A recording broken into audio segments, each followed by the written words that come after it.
Samantala, kabrigada, 1,000,000 pasahero dumagsa sa PTEX ilang araw bago ang eleksyon. Mula dyan sa Parañaque, mga kabrigada, Brigada Jigo Custodio, ibrigada mo! Brigada! Live report! Umabot na sa mahigit 850,000 na mga pasahero ang dumagsa sa Parañaque Integrated Terminal Exchange para umuwi sa kani-kanilang probinsya ilang araw bagong eleksyon sa Lunes. Simula pa lamang noong May 5, umaabot na sa mahigit 160,000 kada araw ang bilang ng mga pasahero sa terminal. Pinakamarami ang naitala kahapon na nasa mahigit 200,000. As of 11 AM, umabot na sa mahigit 70,000 ang foot traffic sa terminal.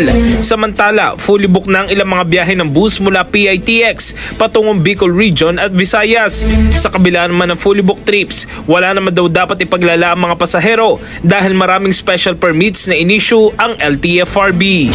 In the heart of changing lives, ako si Brigada Jigo Custodio ng 105.1 Brigada News of Manila, the Music News Authority. Bagong-bago, Brigada Balita Nationwide. Ang bahaging ito ay hatid sa atin ng Yummy-Vit ES3 Syrup. Simulang tuparin ang pangarap ng iyong anak. And starting now,